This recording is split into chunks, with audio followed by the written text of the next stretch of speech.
सुप्रभात बच्चों। हिंदी व्याकरण के अंतर्गत हम पढ़ेंगे वर्ण विच्छेद।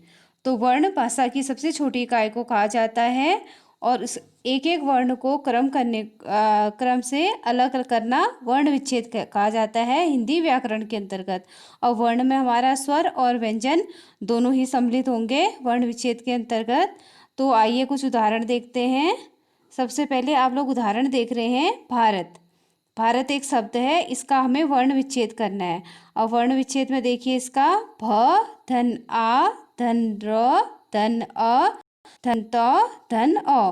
अब यहाँ पे आपने भारत शब्द का वर्ण विच्छेद किया तो सबसे पहले हमारा पहला वर्ण है भ, उसके आगे हमारी मात्रा लगी है आ कि तो हम आ पूरा लिख देंगे। फिर इसके बाद हमारा वर्ण आ रहा है र के पीछे कोई मात्रा नहीं है तो इसके पीछे हमें आवाज़ सुनाई दे रही है अ की, तो हम अ लिखेंगे। फिर तो के पीछे भी कोई हमारे मात्रा नहीं है, अ की आवाज़ आ रही है तो हम अ लिखेंगे। तो इस प्रकार व्यंजन वर्णों में के नीचे आप लोग ये चिन्ह देख रहे हैं जो हमारे नीचे पे लगा है, तो इसको हम हल चिन्ह कहते हैं। जो नीचे पे आप व्यंजन वर्णों के नीचे देख रहे हैं तिरछी लाइन, इसको हल चिन्ह कहते हैं। ये सिर्फ जब आप वर्ण विच्छेद करोगे तो केवल आपके व्यंजन वर्णों में ही लगेगा। फिर दूसरा आप उदाहरण देखिए क्रम। क्रम में आपका क के नीचे हमारा आपने देखा ही हल चिन्ह लगा है। ऐसे र के नीचे भी हल चिन्ह लगा है। फिर उसके बाद हमारी आवाज़ आ रही है अ वर्ण की, तो हम अ लिखेंगे। फिर और धन का चिन्ह या जिसको आप प्लस कहते हो। फिर उसके आगे हमारा वर्ण है म, तो म के नीचे भी आप देखिए हल चिन्ह लगा है। फिर उसके बाद म के बाद आवाज़ आ रही है अ की, तो हम अ लिख देंगे। तो इसी प्रकार हमारे कुछ वर्ण ऐसे होते हैं जिनको हम द्विजवर्ण कहते हैं, जो दो वर्णों के संयोग से बनता है। इसमें आपका यहाँ पे देखिए आप श से क्षत्रिय वाला श देख रहे हैं, तो इसके नीचे ये बना है हमारा क और श से।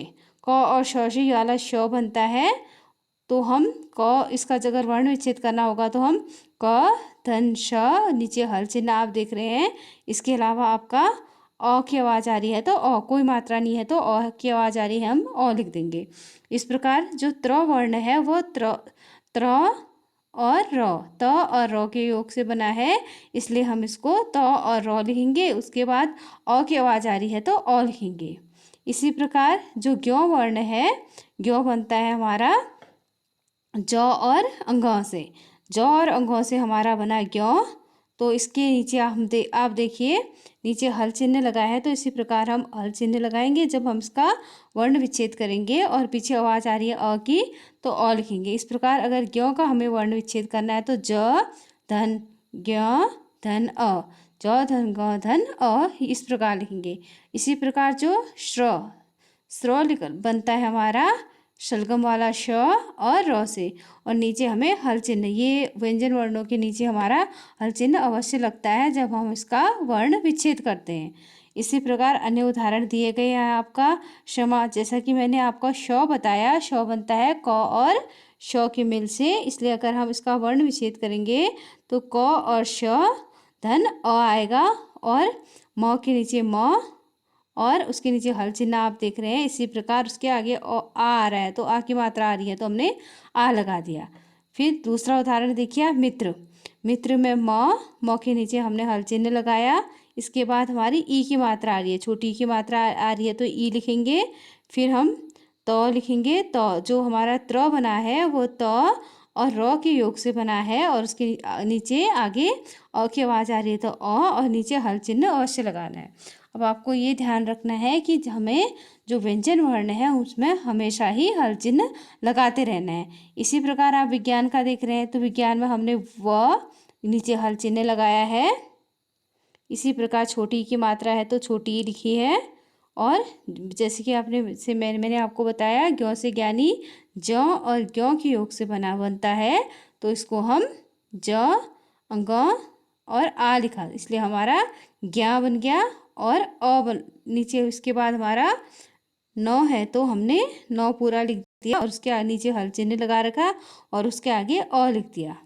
इसी प्रकार आपको स्र का बताया था, जो स्र होता है वो श और र के योग से बनता है, तो इसलिए हम इसका वर्ण विच्छेद करेंगे। स्र धन र, नीचे हल चिन्ह अवश्य लगाना है हमें व्यंजन वर्णों के नीचे, ध्यान रखना आप हमेशा।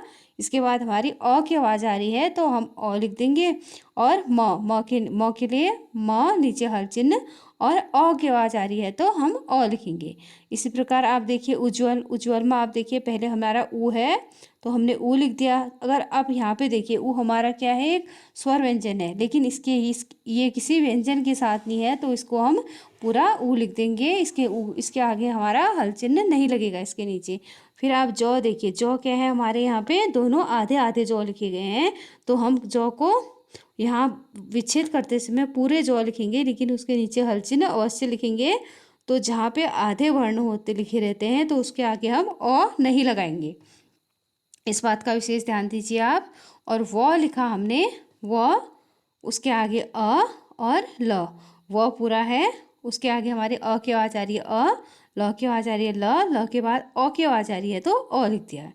इसी प्रकार हमारा सामान है तो हमने लिखा स, धन आ, धन म, धन आ, धन न, धन अ। तो 100 के बाद हमारे आ की मात्रा है तो आ पूरा लिख दिया, 100 के नीचे हल चिन्ह लगा दिया। इसी प्रकार म लिखा, म के आगे हमारी आ की मात्रा है तो आ लिखा, नौ लिखा, नौ के आगे कोई मात्रा नहीं है इसलिए हमने अ लिख दिया, अ की आवाज़ आ रही थी। तो जैसे हमारा रूप है, रूप में हमने र के नीचे हल चिन्ह, बड़ा ओ की मात्रा है तो बड़ा ओ की मात्रा लगा दी। इसी प्रकार हमारा प और अ, प के आगे किसी की मात्रा नहीं है तो हमने अ लगा दिया और प के नीचे हल चिन्ह। इसी प्रकार आप देख पा रहे हैं यहाँ पे शब्द है गुरु, गुरु का वर्ण विच्छेद होगा ग, ग के बाद हमारा ऊ है, छोटा ऊ है तो हम छोटा ऊ की मात्रा लगाएंगे। यहाँ पे छोटा ऊ की मात्रा हमने लगा दी, तो यहाँ पे वर्ण विच्छेद करते समय ध्यान दीजिए, ग धन ऊ, धन र, धन ऊ, यहाँ पे दोनों में छोटा ऊ है तो छोटा ऊ लिखा, और जो हमारा व्यंजन वर्ण है उसके नीचे हमने हल चिन्ह लगाया। इसी प्रकार आखिर देखिए आपका थोड़ी, थोड़ी शब्द का वर्ण विच्छेद इस प्रकार होगा, थ के नीचे हल चिन्ह, फिर ओ की मात्रा है तो हमने ओ लिखा, धन अंगा है, अंगों के बाद हमने धन लगाया, फिर बड़ी की मात्रा। इस प्रकार यह हमारा थोड़ी शब्द का वर्ण विच्छेद हो गया। तो आज के लिए इतना ही, आशा है आप लोग को समझ में आया होगा। धन्यवाद।